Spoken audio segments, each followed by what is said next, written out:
the way it has been pushed that, you know, demonizing oil and gas all along for the past almost decade now, and really putting the oil and gas sector as if we are not doing good for humanity, and everybody that's green is trying to push that narrative and so on. I think now everybody's turning to understand that there is a need for oil and gas for the long term. And the people that were saying we need green hydrogen, blue ammonia, green ammonia, whatever, nobody is coming up and saying we can pay the price for that. A lot of governments are talking about green initiatives, but they actually are not paying for it. And ultimately, you have consumers that will be paying for you know, all these green initiatives, and they will not be able to afford it, even in richer countries.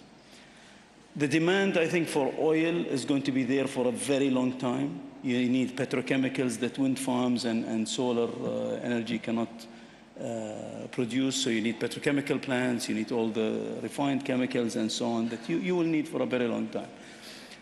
Gas is going to be needed to power really all the electricity that's needed for the expansions, urea and ammonia that's used for fertilizers, and as mentioned by my colleague here, for the intermittency of solar and wind. So oil and gas are going to be needed for a very long time. You can debate, you know, when is peak oil, when is peak gas, but that's irrelevant in my view. The important thing is we all do it in a responsible way. And if you look at everybody that's here in the panel, everybody is doing their best in emissions, in methane abatement, in spending billions in carbon capture and sequestration. So everybody's doing it in a very responsible way to make sure that we can develop and have growth for humanity in a way that is very responsible.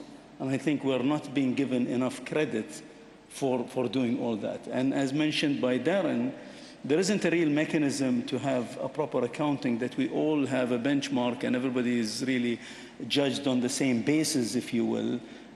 You have different institutions, EIA and, you know, whoever just puts out numbers, and most of it is politically driven.